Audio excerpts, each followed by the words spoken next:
Hello friends, today we're going to paint a lighthouse in watercolor. The drawing itself is pretty simple, but it can feel a bit intimidating if you're someone who's nervous about painting water. So right away, my recommendation, if you can, use 100% cotton paper and choose a paper with a nice visible texture. For the sea, that texture really matters. Rough paper or torchon is perfect. Regular cotton is usually medium texture. If your paper is very smooth, it'll just be harder to get that sparkly water effect. First thing, let's place the horizon line. I'm putting it at a slight angle. Mine ended up a little tilted because of the camera, but that's okay.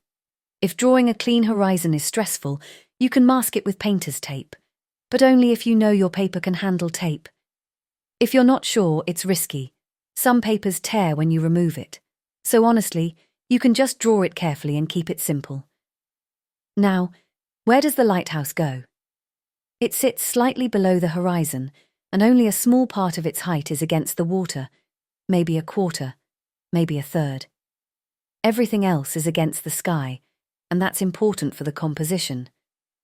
I'm placing the lighthouse on the rule of thirds. Imagine your sheet divided into 3 equal parts. Those lines are great anchors. The lighthouse tower sits on one of the vertical third lines, and the horizon sits around another third line horizontally.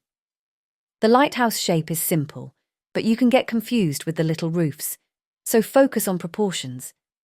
A helpful trick: if you draw a square from the roof of the small house up to the lighthouse balcony, that height is basically a square. Break the whole lighthouse into basic shapes first, one big overall silhouette, then refine the details. That way you won't misplace it. Most of the lighthouse is above the horizon. Think in 3 parts: top, balcony and roof, then the tower, then the houses below. On the reference, the houses are even higher, but I kept them a bit lower. Just don't push them right onto the horizon. Leave a tiny gap. Composition-wise, it's crucial that most of the lighthouse sits against the sky, because the sky colour will help us spotlight the lighthouse and pull the viewer's eye straight to it.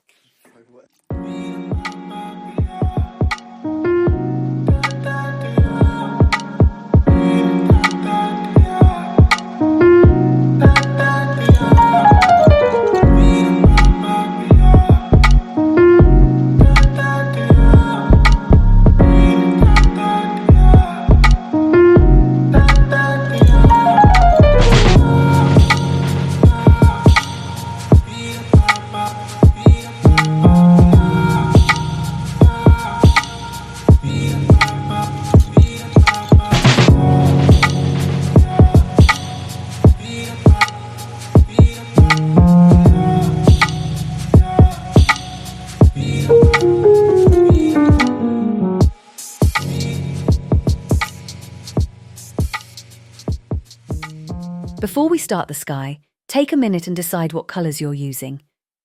If you can, do a quick test on scrap paper. We have a warm yellow-orange glow, like sunset light, and then darker, stormy clouds. You might use ultramarine, you might add a touch of violet, maybe a brighter blue, but be careful with violet and strong blues. They're very pigmented and can jump out too much. Seriously, try a few mixes first, don't be lazy here. It saves you from that panic moment mid-wet in wet where you realise, oh no, this is the wrong colour. And remember, watercolour dries lighter, so your mix will fade a bit as it dries. Cotton makes this kind of sky easier because it stays wet longer. You have more working time. You can do it on cellulose too, but it behaves differently. Water sits more on the surface. It can spread in another way, and it often dries faster. On a small sketchbook format, you can paint this sky in just a few strokes, but then your colour choices have to be even more accurate. All right, let's wet the whole sheet with clean water. My paper started to buckle and form little waves. This happens sometimes. The problem is that water collects in those dips. If you see puddles forming, quickly lift them with a paper towel. Just touch and pick up the excess. Then give it a moment.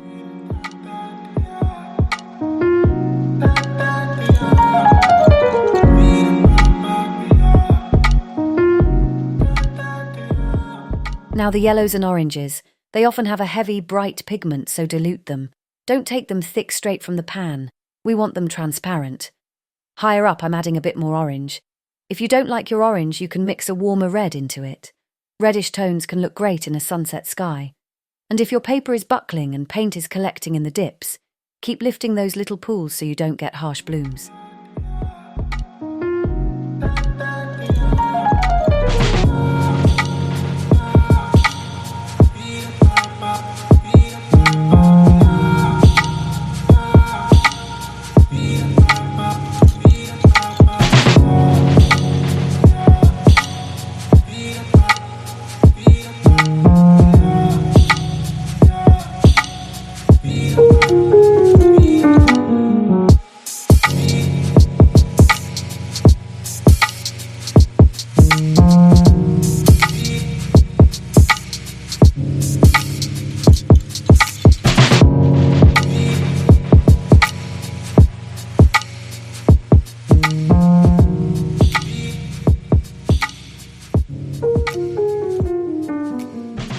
As we move toward the rainy side of the sky, the light gets paler. That bright yellow-orange spot fades out. You can already drop in a few cool bluish strokes, very light, grey-blue. While everything is still wet, it will mix with the yellow and create a natural transition. Near the horizon there are also these brownish, distant shapes, either clouds or far hills. In our case, it reads like clouds drifting down and away into the distance. Either way works. The key right now is, don't let the paper dry. If your paper dries and you've only painted the yellow part, don't try to force the blue on top. That's how you get mud and hard edges. If you realise you won't make it in time, do this instead. Let the whole sheet dry completely, then re-wet the entire sheet evenly and continue. On cotton, I usually have enough time, so I keep going. Now I'm bringing in the darker sky. I like working with these soft, circular movements. It helps me think in cloud shapes, even though watercolor will spread anyway. And I'm not really painting so much as touching with the tip, kind of tapping. If you see two little streams running down, yes, it complicates things. The wetter the paper, the more everything flows. If you want a thinner, more controlled edge under a cloud, wait a bit, let it dry slightly. And another thing, try not to work too long in one area. If I keep fussing on the right side, the left side will dry, and then I'm stuck. So move around the page, right, left, centre, keep the moisture more even, put the paint down, and then give it a second. Let it settle. If you keep stirring and stirring, you'll just break everything and make mud. For the stormy colour, I want something dark but still bluish, not a bright purple. You can mix something like indigo, or build it from ultramarine plus a bit of brown plus the tiniest touch of violet. There are lots of options. The important thing is to find your mix and remember it. Once you discover it yourself, you'll never forget it.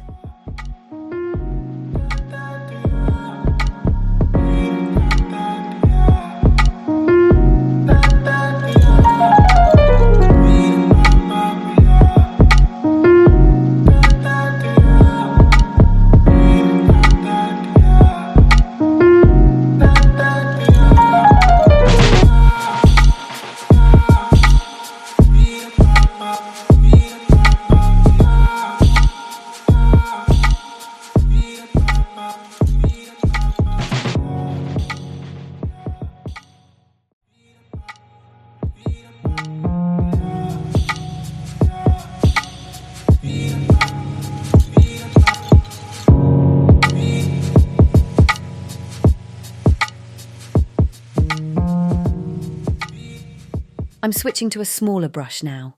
The big cloud masses are there. And now I want to carve in a bit more structure, separating some cloud groups. Keep in mind, in those paper dips, water always gathers, so the paint spreads more. If you see it pooling, lift it. And sometimes your clouds won't match the reference exactly. That's watercolor. Don't fight it too hard. If something interesting happened, use it. Work with what you got. If you need more light areas, you can lift paint. Take a clean brush that's just barely damp, almost dry, and gently lift colour in a few spots to create brighter cloud edges. For rain streaks, you can use a fan brush, or even an old stiff synthetic brush. You can also flatten a calligraphy brush and use it like a fan, super handy. One more reminder, if your brush is wetter than the paper, you'll get blossoms and backruns. So when you reach the point where you can't make your brush drier than the paper anymore, stop. Leave the clouds alone. Let them dry. That's how you avoid those ugly watermarks. With a stiff, flat synthetic brush, I'm lifting a bit around the little boat area. You could have left it unpainted, but honestly, it's easy to forget, so I just lift it later.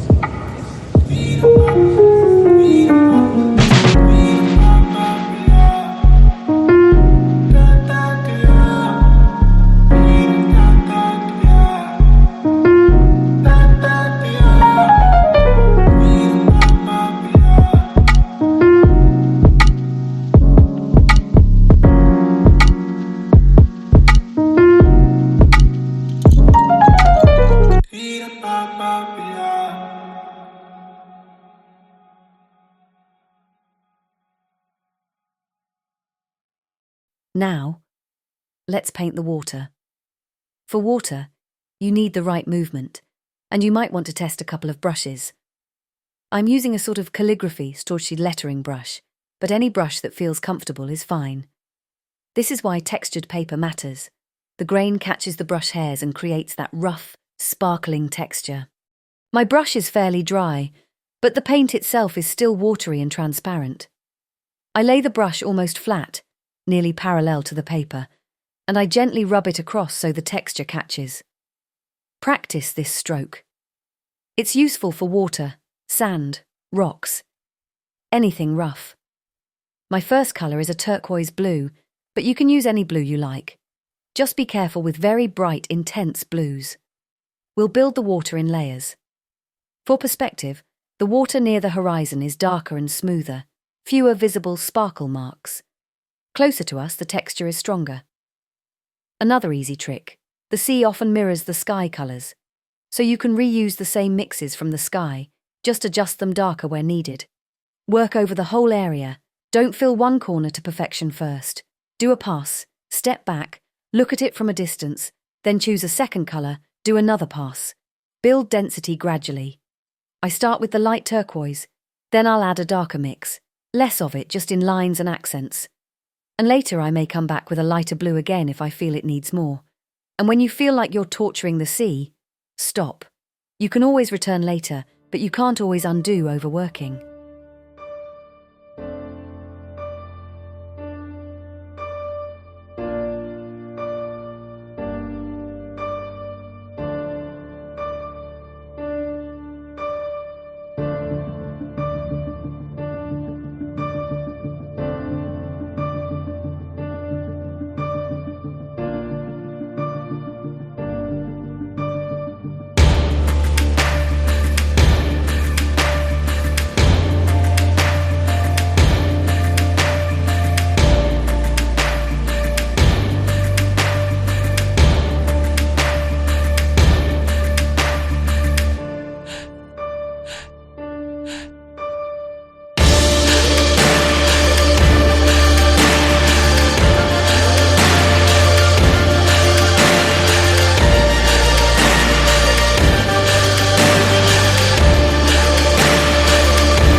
Now let's mix a colour for the lighthouse. I want a warmish grey, so I'm mixing blues and browns in different proportions. I tried ultramarine with something like English red at first, then I switched ultramarine to turquoise to make the grey a bit softer. For the lighthouse wash, it looks best if it's not flat. Don't paint it as one even tone.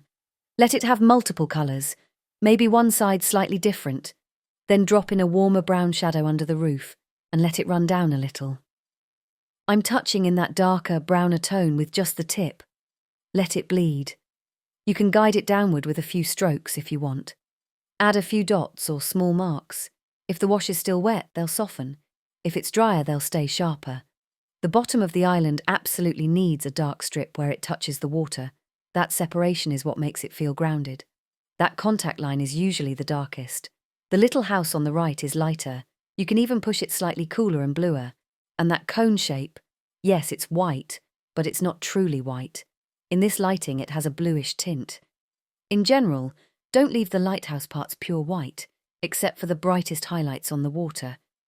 Everything else needs at least a hint of grey-blue.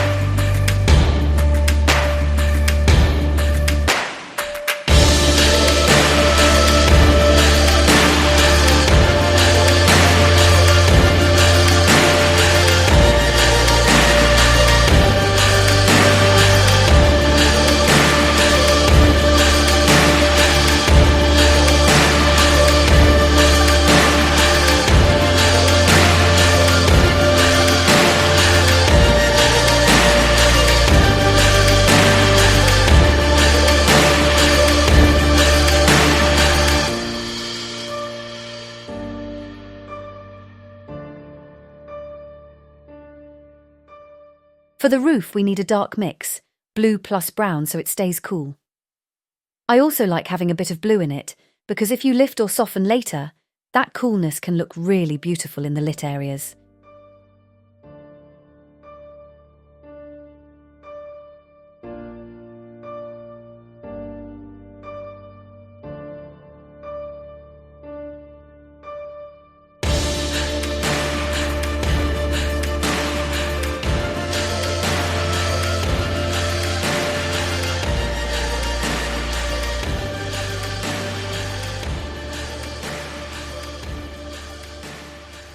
And for the red roof, I'm using red with a touch of a warm rusty orange so it's vivid.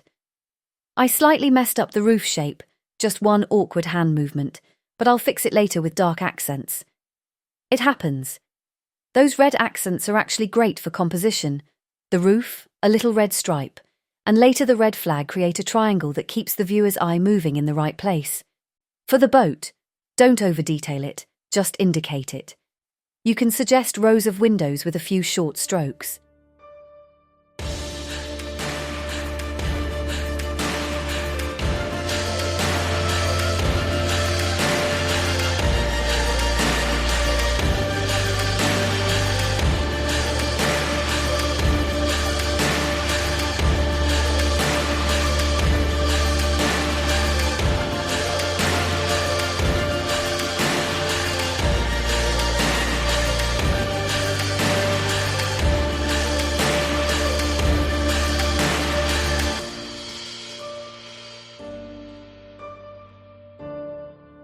About the horizon.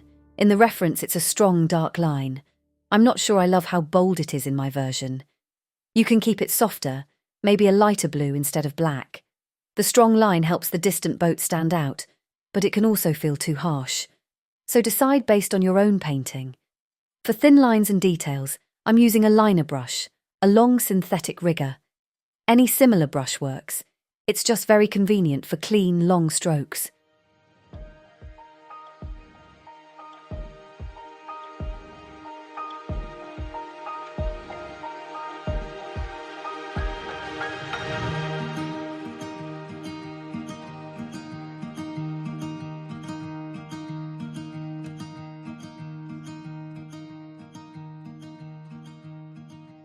Now I'm adding little details.